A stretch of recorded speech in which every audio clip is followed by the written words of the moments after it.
What is up, everybody? Welcome back to another episode of Talk of the Tundra, your GSPN Packers podcast, your Packers podcast. That's a proud partner of GSPN and the Blue Wire family. As always, I am your host, Numac, talking to you guys after a wonderful, easy breezy cover girl 30-13 win over the Seattle Seahawks. And to talk about that game with me is my lovely co-host Jordan Tresky. Jordan, how are you doing, buddy? Hello. I'm doing well. Doing well after the Packers win and Sam Howell gave them the victory, just like we all predicted, folks. Just like we all predicted. Yeah, Sam Howell coming into the game after Geno Smith goes down with a knee injury midway through the third quarter. So game was a little bit simpler from there on out. But as I said, 30-13, Packers win over the Seattle Seahawks. Thankfully, getting rid of sort of that not great history the Packers have had in Seattle in the last decade or so. So it got squirrely there for a minute, but we'll get into all of that a little bit later. As I mentioned, 30-13 in a game that was dominated early on by Josh Jacobs, and more of what we've been doing a lot lately, talking about Josh Jacobs and just how critical he's been to this team and how big of an offseason acquisition that was for this team. He finishes the game 26 carries, 94 yards, and a touchdown on the ground, and then four catches for 42 yards to boot. So just about 136 yards, I believe, is the math on that. Just an all-around great game for Josh Jacobs. Set the tone early. I believe they had an eight play scoring drive on their opening drive, and he was the person that got all of the yards on every single play, if I'm not mistaken. So just way to set the tone from Josh Jacobs. Come out, pound the rock, and honestly, it set the tone for how this game was going to go early, both on both sides of the ball. Honestly, like they were going to come down and go north and south, both on offense and defense, in a game that was pretty well defended by the defense. We'll get to them a little bit. But Jordan, what do you think of Josh Jacobs? The Seahawks have to rely on this so-called 12th man to elevate them, but in football, you can only play with 11 players. Um, Also, no, before you get into your point, can we excuse John Ryan for being the 12th man tonight? That Rose raised the flag for the Seahawks. Excuse me, John Ryan. You don't need to be as hyped up as you were to do that. Former Packer John Ryan. I know he's former. a Seahawk. I know, but he looked a little too hyped. Just a little bit. That's all I gotta say. Also, You know, he came out flexing, which was like hilarious for a punter. yeah, flexing punters are an oxymoron. Yes. Yeah, short bodies, uh, like the weird, like whatever. Back to the game. Um, yeah, I felt like Josh Jacobs he's not a wrecking ball per se. He is, but in the sense of the way that the Packers set the tone for this game, it was just kind of like this like dismantling where it's like, okay, we're gonna take out the studs. I'm not a carpenter or a contractor, but it just felt like staged like dismantling of this Seahawks defense that really had no clue how to react to the Packers force feeding the ground game, the physical blocks, like just the 5 man offensive line protection and just the like the gaps, the running lanes that Josh Jacobs had all the first half was because of the offensive line. Like for everything that we talked about like last week with being a more physical team and the Lions starting off really hot and then the Packers kind of meeting that way. Like it was reversed where the Packers were really forcing the issue and the Seahawks were like just they didn't know what to do with it. And it was a really good way to just give them such a big comfortable lead and provide that margin that when it did feel like it was about to get hairy, the Packers had a really good cushion on their back because of what they had done, the first half and maybe a little bit of the third quarter. But yeah, like Josh Jacobs again, just the tone setter. It wasn't by the end of the night, you probably look at it as like an average performance, but we shouldn't overlook just, having 100, I think 111 scrimmage yards at half alone. So like, yeah, this game was started by Josh Jacobs and others took over, and we'll get to them later. Absolutely. To correct myself, 9 touches on the first 10 plays of the game for Josh Jacobs. And what was, like you said, just a tone setting dominant performance by him. I think the Seahawks just sold out for the run the entire second half. Like I think anytime Yeah, it was second and medium or third and medium, you just assumed that they were going to run the ball, and that kind of got the game into a little bit of a squirrely time there for a player or two, for a series or two, when they were going 3-and-out and obviously telegraphing they're going to run the ball and just try and put clock away. But ultimately, he set the tone early on. Like you said, gave them a comfortable lead. I think the Packers getting out to what, a 14-0 lead was huge for them, and just let them coast to this win. I think going into halftime, they might have just maybe taken their foot off the gas pedal, because it was going pretty simple for them for almost the entire first half. And I think they just got less aggressive in both their play calling and just how they were playing on offense. But um, Josh Jacobs still just keeping it effective in the second half. Even on the fumble, it's a tough fumble, but it was a fumble that was, I'll say, well timed. Didn't come at a crucial point in the game. Like, might as well get it out of the way. Plus, stumbling down like that's always going to be dangerous for a running back coming in for someone to punch it out. Um, yeah. I was going to jinx it on Twitter or on social media. I said, talk about how Josh Jacobs is doing this well. I was actually going to do it on the pod now that I'm thinking about it. About how Josh Jacobs is playing this well, and he hadn't fumbled in like forever. And then he goes and fumbles. So It was you. that talking point. Yeah. Well, I was telling the Discord that I was sorry that the game was taking a bit of a left hand turn there after Zachary Charbonnet runs for a touchdown and then Josh Jacobs fumbles. That I made the layouts here that you guys see before the game ended, because I was like, screw it, this game's over, kind of thing. And then all of Yeah. that happened right away. I was like, well, crap. Yeah, they say a columnist should never finish their column before the fourth quarter. That's right. That's right. Joking. But yeah, Josh Jacobs. I mean, it's like I can't get over. And this week it wasn't even like flashy, right? It was just hard nosed north south football. Like against the Dolphins when he had Yeah. that sick spin move that put that guy in the dust. That was awesome. Keister. Yeah, right on his keister. That was awesome. Tonight, shut out the offensive line, dude. The offensive line was making huge holes Yeah. for Josh Jacobs to run through. Honestly, going into Thursday's preview of the Saints game, the the the entire offensive line just might get cheese for this game because of Hmm. how big the holes were and how well Jordan was protected pretty much the entire game. I don't think he was sacked like a traditional No. sack. He might have been tackled like on a run outside of the pocket kind of thing, but yeah, he was pressured a bunch, but not sacked at all.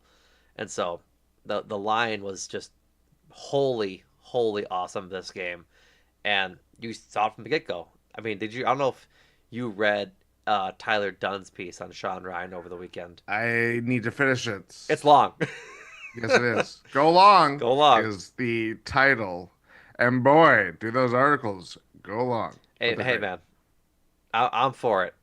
Fellow Substacker. Yeah, he's a talented writer. Go check out Hmm. Tyler Dunn's piece on Sean Ryan if you haven't. But he talks about how Sean Ryan just wants to go lay some guys out when he gets on the field, and that's what this team was doing uh, throughout the first half, just dominating the offensive line of scrimmage and making sure that Josh Jacobs had room to run, and boy did he. So good on him. But let's go Damn to right. the other part of the this crucial big W. Jordan Love has a pretty darn good game tonight. 20 of 27, 229 yards, no sacks, 123.8 rating, and two touchdowns, both of which going to Romeo Dobbs on beautiful catches. Uh, Jordan Love continues to enjoy Toyotathon, continues to just enjoy being healthy and not having to deal with his calf and his knee injuries. Like I know it wasn't so flashy tonight on his end. He didn't really have any spectacular throws besides the one to Christian Watson. That was a beautifully placed ball. Like I would even Which one? I would argue there is multiple. yeah, the one I'm The thinking one, of was the one on the sideline where he catches it over his shoulder and drags his toes. so there was that one, but there was the one where he's kind of scrambling out. It's a third down. It was kind of when the offense was, I can't remember if it was like middle of sputtering or they were trying to get out of it. I guess it's the same thing. Um, but Love climbs the pocket, scrambling out, and he throws it in like the ball. It's kind of a low, kind of like line drive. It was a great catch. It was more like as good as the On the rollout, right? yes, Yep. yep, That puts it real low so that no one else can get it. They were uh, setting up. This was the field goal that made it 23-13, I think, or 23. What would have been 6. 6? Uh, yeah, third down and in like the 35-ish 30-yard line. Uh, Yes, and roll out right to Christian Watson. Throws it real low so only he can catch it there. That was another a good throw. But yeah. the one in the first quarter where Watson catches it over his shoulder like this, like Yeah, that was just a crazy. beautifully placed ball. If anything, like a lot of the good throws that Jordan Love had were overshadowed by even greater catches or Yeah, like feats, like the Watson catch, both of Romeo Dobbs' touchdown catches. Like one was this physical feats of strength, the other was like this.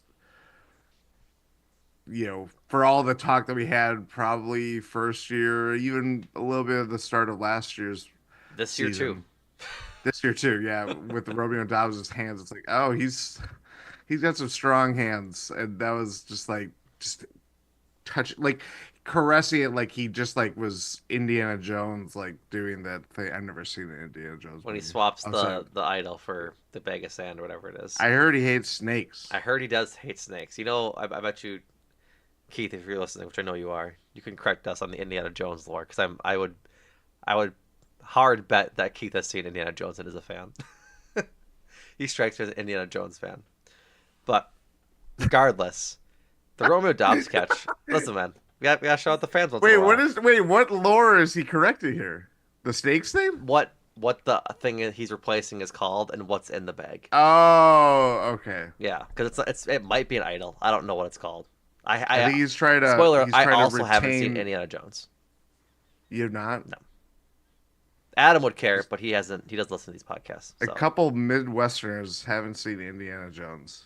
that's fine. That's fine. Regardless, but yeah, I would agree with your point 100% that a lot of Jordan Love's throws were overshadowed by better catches. Like the throw to Romeo Dobbs on his second touchdown was like a well placed throw. Only Romeo Dobbs, being able to look back for the ball and go track it, was going to catch that ball. But the catch was even better just because of what he had to do to stay in bounds and keep it off the ground. But other than that, like again, just 20 and 27, just a real efficient night for him. Nothing too far down the field consistently, but they took their shots and they worked out what the 3-4 times they had them. So I think that's plenty well enough for me. And honestly, I think I gotta pull the tweet up here. Just a magnificent like stretch for Jordan Love. It's been pretty good here. I wish I could have this. There we go. Oops, that's the wrong thing. I'm trying to. There's Jordan again. um, Regardless, now that I have it properly, Jordan Love finished 2027. All the stuff that we've mentioned. It's his fifth straight game with a pass rating over 100, longest streak of his career, matching his 4 final regular season games and the wild card win in Dallas last year. His passer ratings over the last 5 games Seattle 123.8, Detroit 111.7, Miami 129.2, the game against the Niners 107.7, and the game against Chicago 113.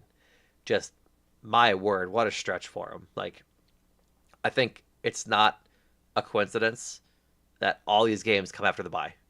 He gets healthy. He has Yeah. has a chance to rest, get his calf right, get his knee right, and he's able to scramble in the pocket, step up a little more, and he's just firing the ball as he needs to. Like he's playing some darn good football. Yeah, I agree completely. I think it's one, it helps to be healthy.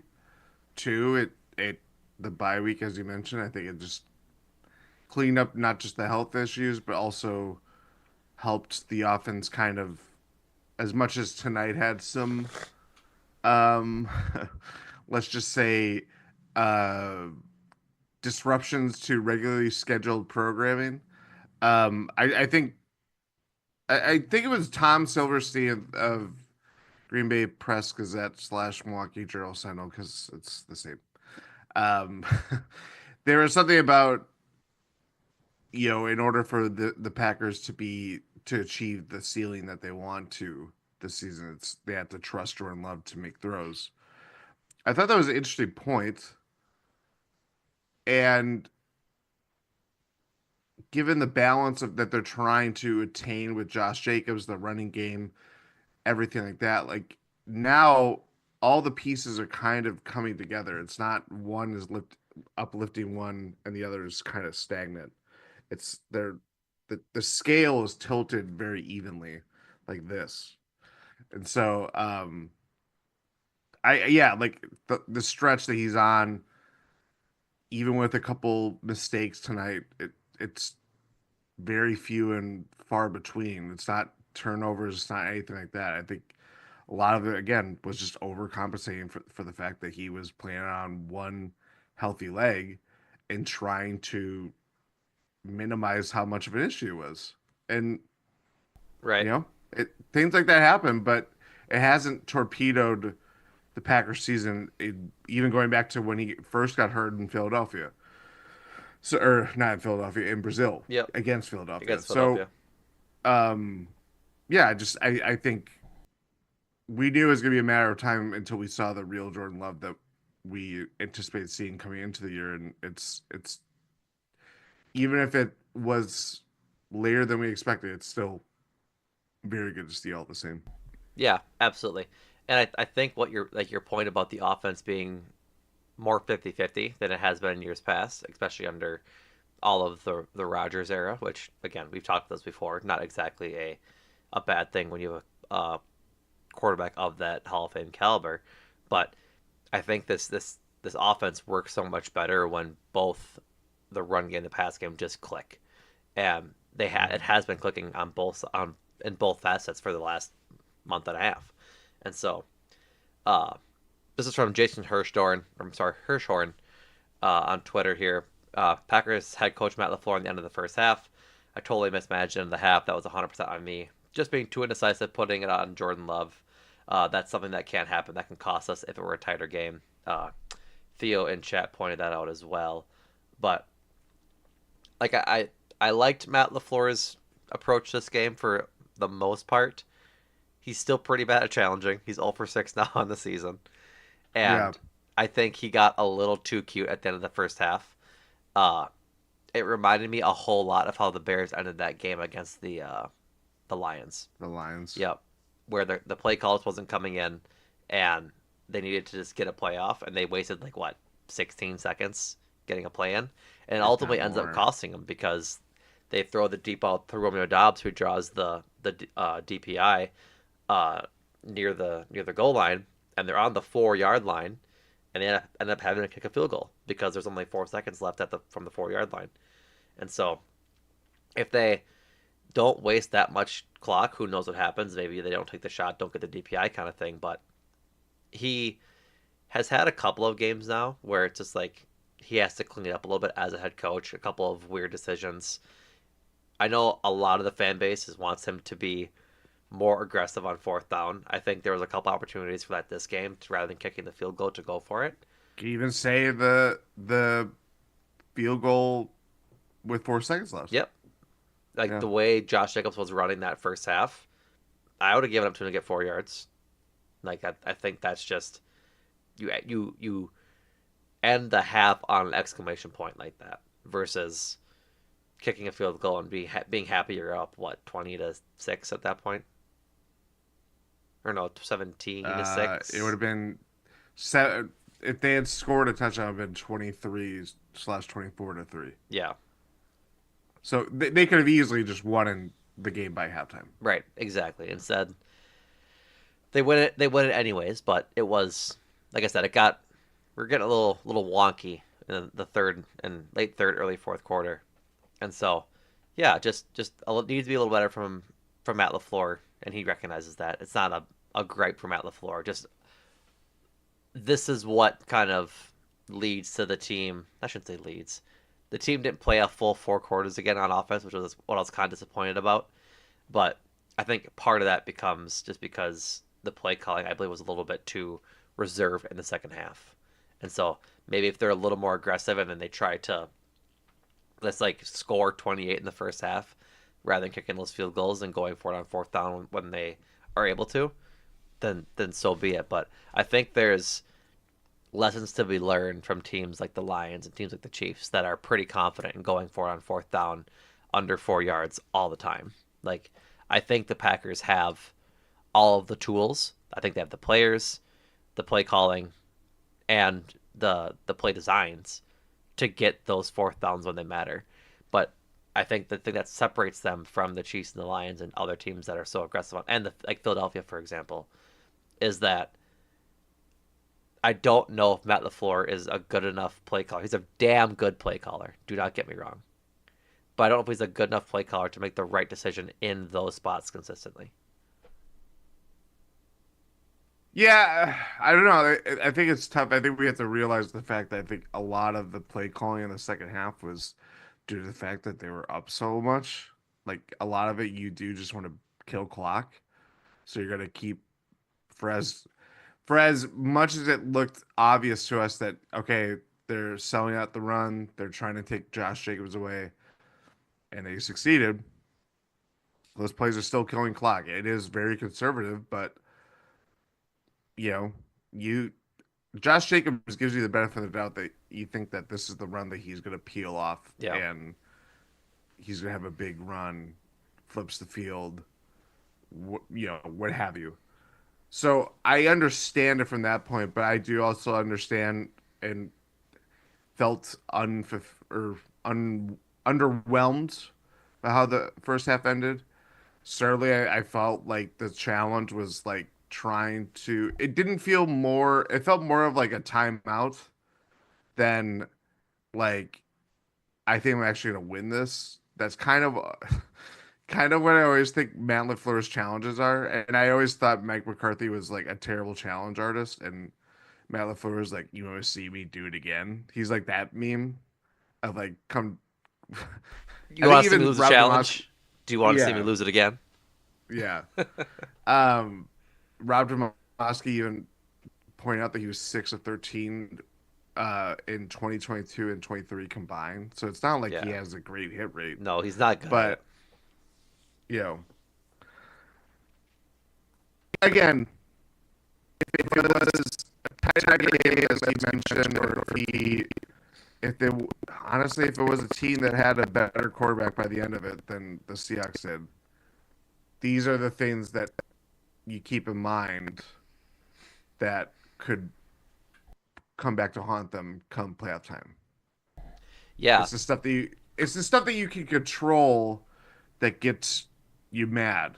Yep. You know what I mean? It's like Exactly. you don't want to see things unfurl or get away from your grasp that may come back to bite you. Yep. And I think that this team has done a good job of alleviating those things throughout the season, right? This team was penalized often early on in the season, right? We've been pretty good on penalties the last few weeks, the last month or so since the bye. The two holds Yeah. on Keyshawn Nixon tonight, pretty ticky tack. I didn't really agree with them. Um, And then I believe there was a holding on Josh Myers and somebody and Sean Ryan tonight on offense. But Yes. like they ultimately come back from those and played a good ball game. And like those were the only four penalties I believe against the Packers tonight. Let me double check that. But I mean, for all intents and purposes, they played a darn good game. But they just, like you said, need to uh, work on those few couple of things that could end up coming back to bite them. Matt LaFleur needs to work on his play calling and making sure that he's getting play calls into Jordan at the right time. They need to make sure they're being more aggressive on offense when they need to. Packers had 5 penalties, by the way, but I know I hear your point about wanting to like get clock down, right, or like tick time away in the third and fourth quarter when this game is pretty much out of reach for Seattle at this point. My counter to this is that I would rather them drop 50 on a team every time. I don't Oh yeah. because if they, and I know that's like a duh moment, but I hate playing conservative. It's what Yeah. lost them the game in 2014. It's what lost the Falcons the Super Bowl 28-3 when they were up. Keep your foot on the pedal because you don't know what's going to happen in a game. If Geno Smith doesn't go down this game, I think this game is a lot different going down to the wire. Because like you said, Sam Howell was throwing the ball all over the field. We'll get to the defense in a second and their great performance tonight. But I mean, 30-13. This isn't a blowout win. Like it's a 3 possession game that the Seahawks were relatively in until the last 5 minutes when Roman Dobbs caught a second touchdown. Without if like I'm saying if Geno Smith is in there, it's a lot Yeah. closer Yeah. Yeah. Yeah. than it is. And Yeah. so just keep your foot on the gas pedal.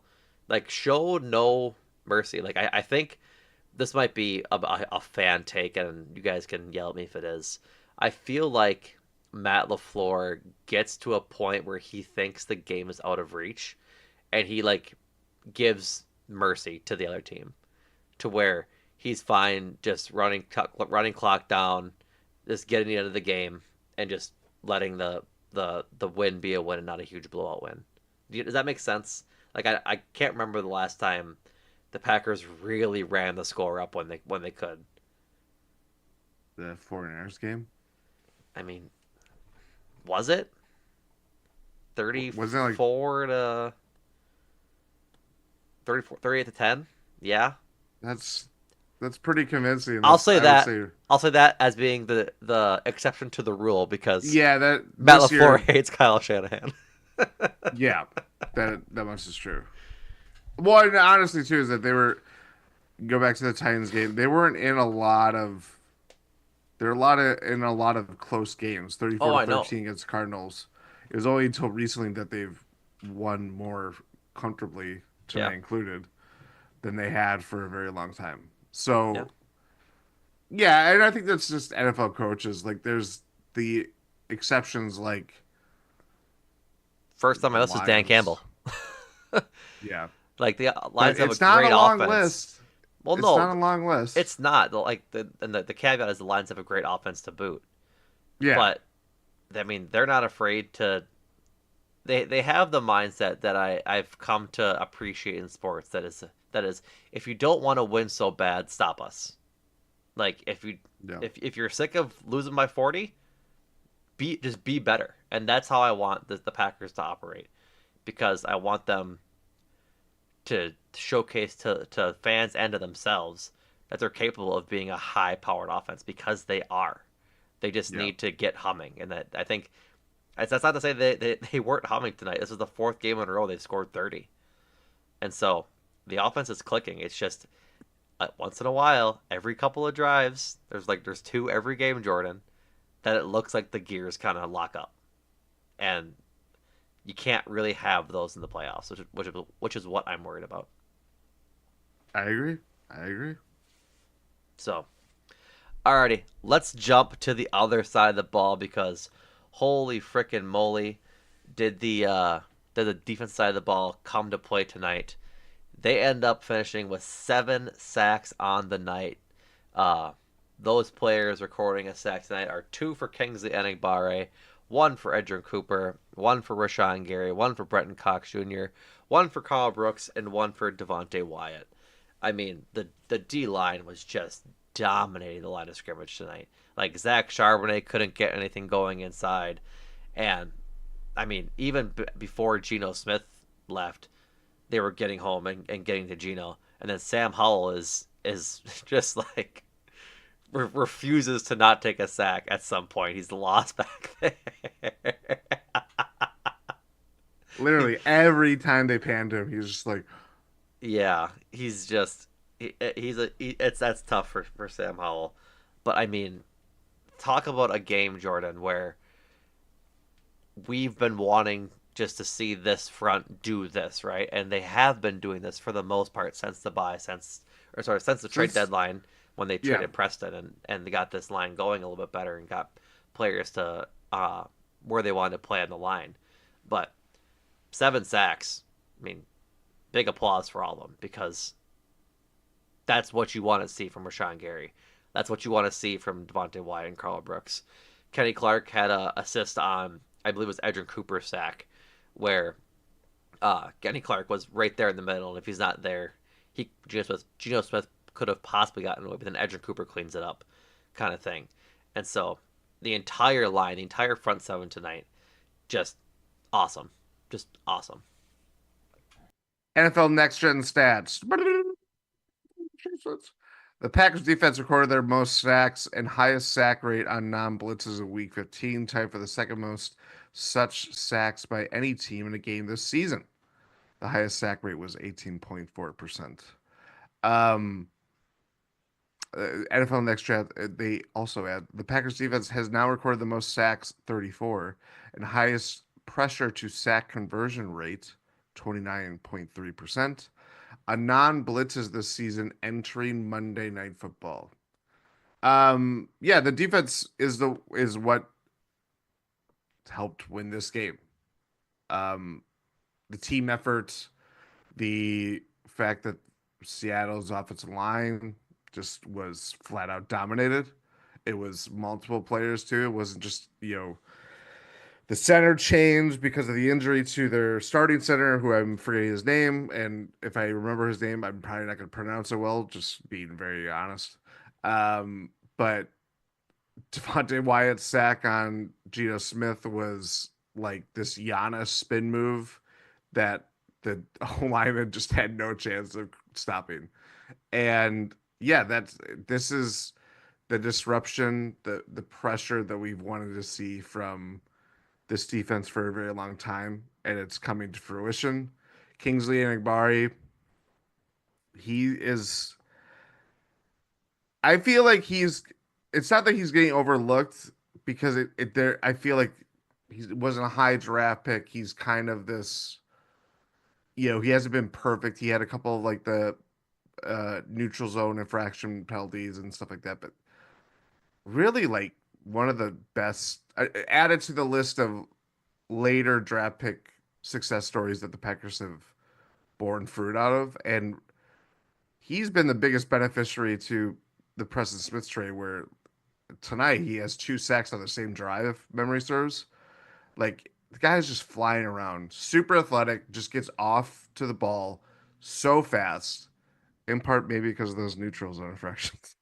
But I just love watching him play. And then Edric Cooper too is just like that guy is a stud. It's there have been other players that we have talked about recently in the last couple of years, fortunately. But when it comes to like defense, it's always like fits and starts and flashes. Edric Cooper just makes an impact no matter what he does. It's blitzing, it's covering, and by covering, it's not just like put him on a tight end or a running back. He's covering the slot. He's covering Mm-hmm. someone outside. Like that guy, you can already just you want him in a Packers uniform for the rest of his career because Yeah, he's just that impactful. Like yeah, when we had talked about um, the biggest lessons from last year's loss to the 49ers, it's like, how do you get a Fred Warner? And I'm just like, maybe it's Edger Cooper. Like it I, might be I'm Edger Cooper at this point. I don't. I'm He should not have had two trying to. picks tonight. He should have had 2 picks. I totally agree with you with that. Not that it's like a bad thing, but he jumped that ball perfectly, just didn't catch Oh yeah, Sam Howell. it. Um, I should also note, like, I'm all over the place with just talking about the defense right now. Sam Howell had 5 for 14, 24 yards. The pick, obviously, 4 sacks for 21 yards. Yeah, 1.7 yards per pass attempt. yeah, Like, they, even when it started to get hairy, the 3-and-out happens. It's 23-13. Of course, I sit up in my seats like the meme because you're just like, oh, well, here we go, and then it's like, oh yeah, Sam Howell's under center. That's what that is what makes the world go round is that someone like Sam Howell coming into the game and it just completely changes the game. Geno Smith, mind you, had 7.8 yards per passing attempt. It was 15 of 19 for 149 yards before getting hurt. hmm Like they were finding their offense before he got hurt. right. From Zach Cruz, the Seahawks produced 3 net passing yards after Sam Howell entered the game. He was 5 of 14 with 24 yards and took 4 sacks for negative 21 yards. Going through your points chronologically, Kingsley Enagbare has been a revelation. Like I don't know where this Packers team is without him this year, given the injuries to the rotation of the linebackers between Edgerrin Cooper going down for a little bit, now Quay Walker going down. Hopefully he's back sooner rather than later. He's been playing awesome. Hopefully that's just a minor injury for him. And then Eric Wilson is good, just not like a guy you want starting. But yeah, Yeah. Kingsley Enagbare been awesome. You are right that he had 2 sacks on the same drive. It was a 3-and-out. He started first down with a sack, chased down Sam Howell on a 3-yard scramble for the tackle, and then sacked him again, way back on the other side of the field. Like just a great drive from him. And so he's just been so good and kind of been the extra guy the Packers have needed to really be effective in their pass rush and just be a quality linebacker. I know he was down on the field obviously, but for during Thanksgiving, like when they were doing their post game handing of the Bird. turkey, yeah, and he was there. Like that's awesome for him. Or maybe that might have been McDuffie. I forget who it was, but I think it actually was McDuffie instead of Enagbare. So ignore that part. Regardless, the next for Edgerrin Cooper, I mean, I had my doubts on him coming out of the draft. I said so as much on this podcast. Wow, what a player! Like should have had 2 picks tonight, but gets one for sure. Baits Sam Howell into throwing it, and looked honestly very agile for targeting that interception. I think he wanted to take it the distance, and get a pick six. But regardless, takes it back a good 20 yards, and just is a great linebacker. He gets a sack tonight, and to think that he's only a rookie is awesome. Like frankly, it's Yeah. really awesome for Packers fans and Green Bay in general to have his type of talent so young and be able to build on all the success that he's seen already. Like if the way the Quay Walker has been playing leads me to believe he'll be a Packer for another couple of years if he continues that. But I really do wonder who gets the green dot between him and between Quay Walker and Edgerrin Cooper going forward because, I mean, Edgerrin Cooper looks like he could be the guy to do it because he is that talented and looks like he already has a knack for the defense already. And so, any which way you shake it, the Packers are hopefully, knock on wood, set at linebacker for the next couple of years between Quay's renaissance this last month and Edgerrin Cooper becoming a blossoming star at linebacker uh, for the Packers. I agree. I agree. Continue with the defense. Secondary held up pretty darn good tonight. No Javon Bullard. Ed Williams had a broken coverage mistake against DK Metcalf, but that ended up not costing them too big anyways. Carrington Valentine, another guy that redeemed himself, almost gets the Oh, interception on his first on Geno Smith's first throw in the red zone to, I believe it was DK Metcalf or whomever it was. The very next play, Carrington Valentine looking back at the quarterback like you're supposed to, leaves his coverage, gets the interception, has all of the confidence in the world to take it out of the end zone. He was 7 yards deep in the end zone, and he decides, you know what, I'm gonna take it out. And kudos to him, he got 15 yards out of it. But if he would have kneeled, he would have gotten 20. Did it? Someone else had that this year. I think it was Jair. Of just like, what It are you was doing? Jair. It was Jair. So I will forever have Carrington Valentine when they were doing that viral like how what's your favorite sandwich? Like how do you build the perfect sandwich? And Carrington Valentine just goes like bread. Brand. I do remember That was me. that. That was me. I'll have to share that when we. I don't know. I'll just share it of when he got that pick of just him just going like bread. Uh, you're muted. That is a good one, as I meant to say. And also still this picture of Keisha Nixon. Is that for tonight? That's Yeah, not for tonight. yeah. No, it's not. I'm pretty sure it is. They're wearing the away jerseys, and it looks like Well, they're the Seattle's locker same. room. Oh, it is. That's hilarious. Whatever it is, it's funny. That is really funny. I'm That's glad a I'm glad I wow. jump scared you like that. And I also found this. Boom.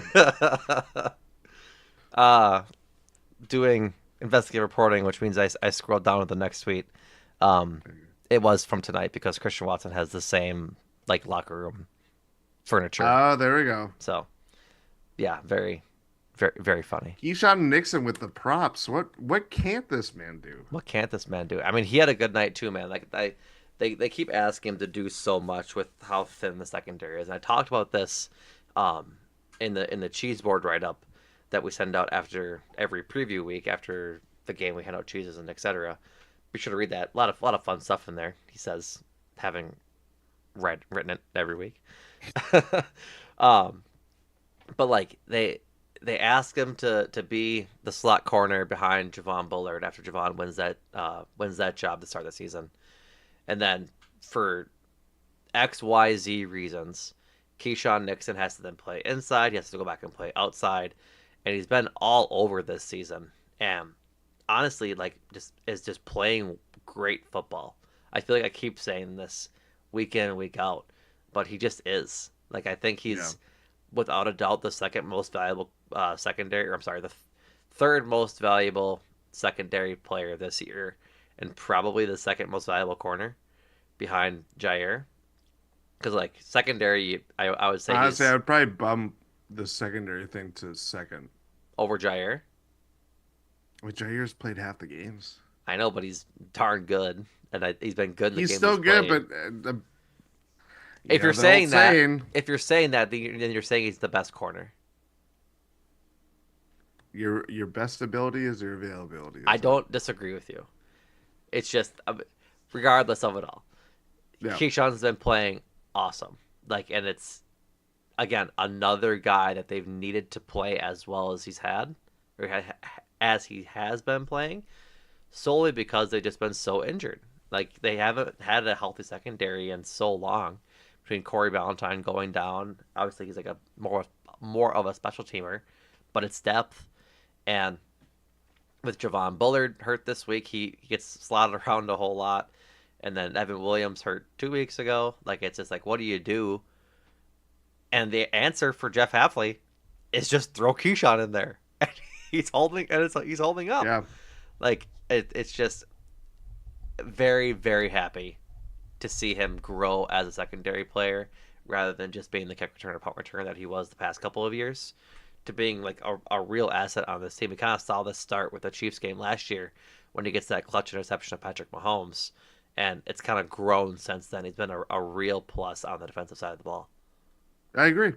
It's not always it's not perfect, but by nature that is the job, is that you're gonna get scored on, you're gonna let up big plays. It's a matter of how dependable you can be. Um, I think for what he's been given, where he's like it is the steady through line of being the specialist turned key defensive player, and he's still trying to make his mark on special teams. It's it's not easy to kind of wear both hats, and if God forbid he gets hurt, it's like where does the secondary stand? Yeah, I mean it's not pretty at all. So yeah, even by the nature of MacGyvering it, where you have like three paper clips, a Hershey's bar, and some twine, you're still putting things together. That there we go, Packers mood. There's a third mask, I think, Yeah, I or is don't that know what's two? under the first one, but the but it's It's a funny. lot. Yeah, it is funny. There's a lot going on there. What's funny is that they weren't even wearing these to start. They weren't wearing these during the game. No, they just had these.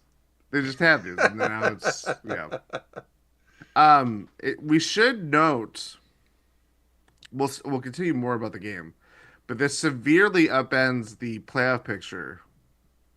In the NFC, because For the NFC West, yeah. in the NFC because now the Packers are slated to play the Buccaneers, who are now the Mm, 3 seed. mm, Rams take over as the division leader in the NFC West, got um, it.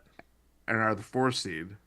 That's about it, but still, yeah, that win plus the Lions losing opens the door for the Eagles to take the The first one seed seed. in the bye. Yep.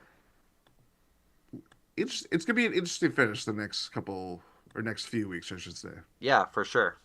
Vikings clinch tonight with the Packers win.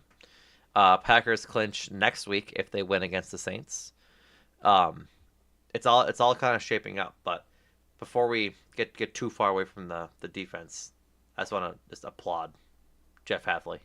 Like I think turning this defense into something that looks vastly different than what it looked like last year is incredible, and largely with the same players. Obviously, Xavier McKinney is is the big addition, but then Edgerrin Cooper and Evan Williams, I think, are your two other main players that have Bullard. Bullard to some extent. I think he's been He's at least his snaps are. I mean, if right we probably looked it up, he's probably what at least top 3. in what I'm gonna look that up right now. snap count, And defensive snaps, yeah.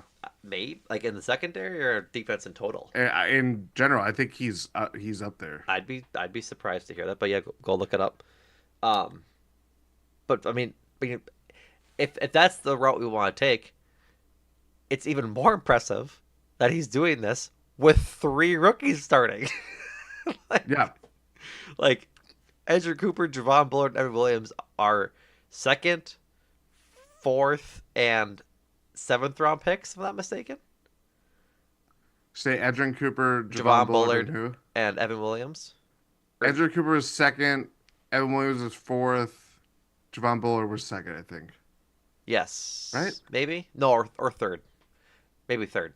I always think Evan Williams is a seventh round pick. I don't know why I think that, but I just do. But that's me unintentionally Cooper disrespecting and him. Bullard were both second rounders, and then Evan Williams, I believe, was a fourth rounder. Okay, so not as quote unquote impressive as I was about to make my It's point, still, I mean, but it's still damn impressive, right? Like yeah, to have three rookies put onto your defense and have them be in significant roles throughout the season and for sure in games, individual games I should say. But then like Devontae White has been so much better with his sack tonight. Quay has been so much better. Lucas Finesse took the jump once they got him on the right side of the line that they wanted him to get there. Rashawn Gary has been better. I think it's his third sack in as many games, possibly. a fourth, I believe, Fourth. is what the They said on the broadcast. broadcast. Yeah. Javon Bullard, by the way, has the fourth most defensive snaps on this team this year. Fourth? Wow. Yeah, Wow. as So, one ranking off, but still. yeah, no, it's a great point that just like you have young players playing a lot of snaps for this team, and this defense is nothing to mess with. Like it took um a Lions offense that is again the best in the NFL to Yeah. score 34 last week. And both teams were on regular grass. It was a Thursday game, but both teams play on Thanksgiving.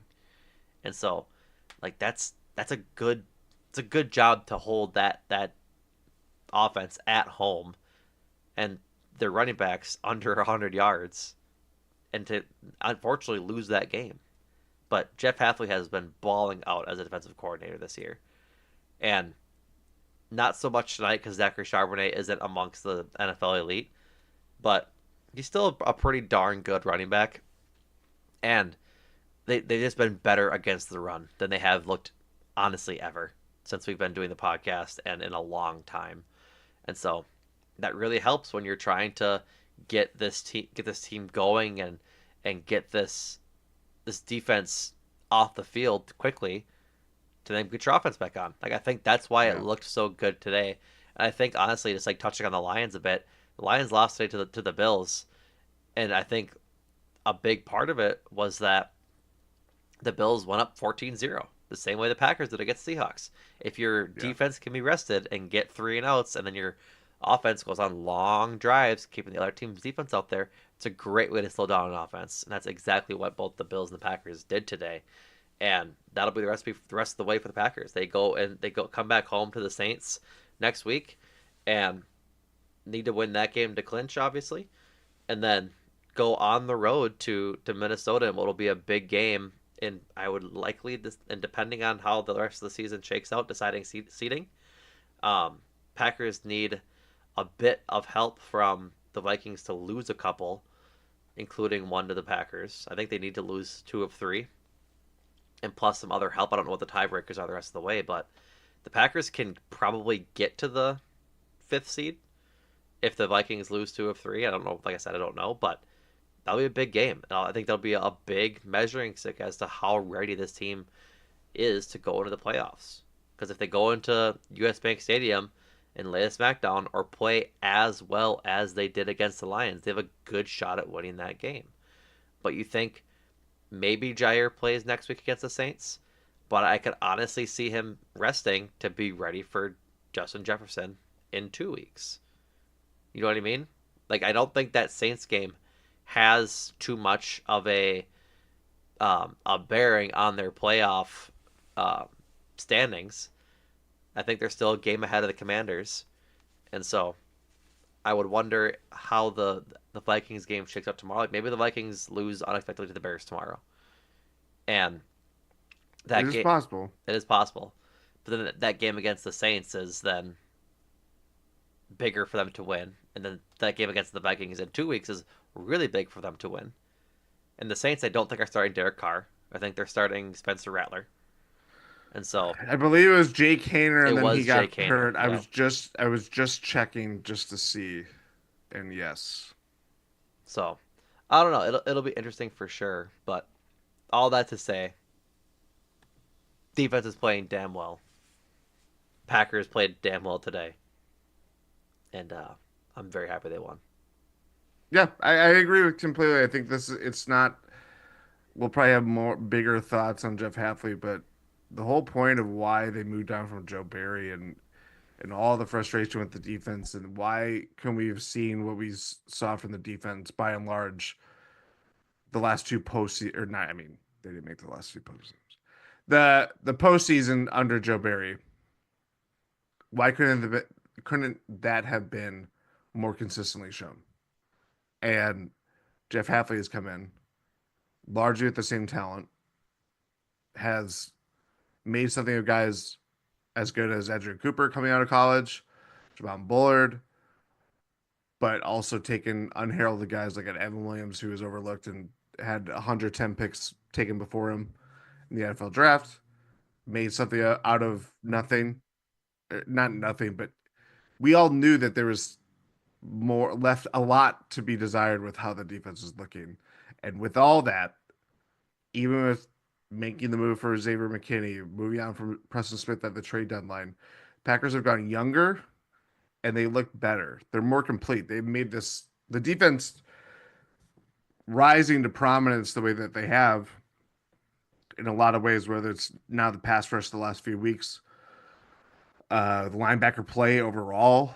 Um, everything is coalescing to make themselves look like a more complete team. So that's why I would say, compared to obviously this time last year, or even where at the time of the Packers making their surprise run in the playoffs by being Dallas. It's like it's night and day with how this team looks. There's just so much more built with this team that it feels sustainable. It's not like running on this luck that you hope doesn't run out. It's they're making their own luck, despite the fact that they're not first in the division. They have two teams ahead of them.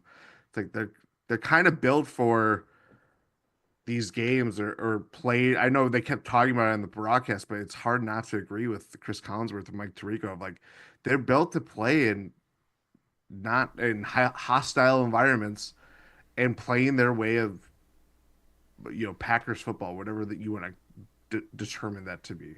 So I think the defense has gone a long way in kind of setting the edge or restoring the edge in what we by and large saw from the Packers for a very long time, where it's like these kind of front runners but could get pushed by easily. They're not going to get pushed by, hopefully. Yeah, hopefully. And I think like Mike Tirico and Chris Collinsworth tonight called them battle tested, and this season they absolutely are. Like they lost by 5 to the Eagles, the number 2 seed in the NFC. They lost by 2 to the Uh Vikings early on, the 5th seed in the oh. NFC. Uh They lost by 10 to the Lions. oh. What? I thought this is where the Packers should be 14-0. No, no. I'm joking. I'm joking. That but what they were saying is that the Packers are battle tested because they've only lost to teams that are ahead of them in the standings. It's Yeah. crazy. Except for tonight with the Seahawks. They beat them when they were ahead of them in the standings. Like playoff picture wise. Um but then lose by 3 to the Lions last week. Like you talk about a team that's ready to play anybody. This is that team. So you just sounded very like Chris Collinsworth. You're like, you talk about a team. Yeah. Did you hear it? Did you hear his laugh at when he's like Yeah. I know it was like people like Nelson Muntz, just people like, like to oh. rag on Tony Romo for doing the oh chill. But Chris Collinsworth is just as guilty as Oh yeah. Tony Romo doing that. But no, like regardless, I just think that they have a good chance to beat any team that they play going into going to the playoffs. So anything else, Jordan, or should we wrap up? I think that's all. I think the Packers got a little day drunk. They wobbled around a little bit. They drink some water and then they finished home strong. That's what they did. Fair That's my enough. summary of tonight's game. Fair enough. So, all right, folks. Thank you all for hanging out with us tonight. We appreciate it. It's 11:30 Sunday, but we're gonna wake up. It's gonna be Victory Monday as you guys listen to this. So, what a pleasure to have that privilege. So, be sure to check out all things GSPN at gspn.substack.com. All of our pods ad free, along with GSPN After Dark. Always a pleasure to be on those. Go check out the Bucks feed for Eurostep and Win in Six. As the Bucks go to play for the NBA Cup on Tuesday against the Oklahoma City Thunder. It's Cupsmas, so Merry Cupmas. Go check out the Brewers feed for all the latest on the Brewers as they have some off-season moves, including Willie Adames leaving and the acquisition of Nestor Cortez and I believe it's Caleb Durbin. And then all Short things neck man. Junk Drawer Pod. What did you say? Short neck man. He's Short. got Yeah. actually no, sorry, it's not short neck. He's got a very thick neck. Yeah, he's got also just short. like you know that like when you look at like a Rottweiler, Sure. Yeah. almost like Sam Howell, just like Yeah. God. So, and then check out my time for this as well with Andrew and Adam. So, that's all for us tonight, folks. Thank you all for hanging out. We'll be back in your podcast feeds and on the YouTube on Friday morning as we preview the Packers Saints matchup on Monday Night Football next week. So, thank you all for hanging out. And Jordan, thank you. thank you.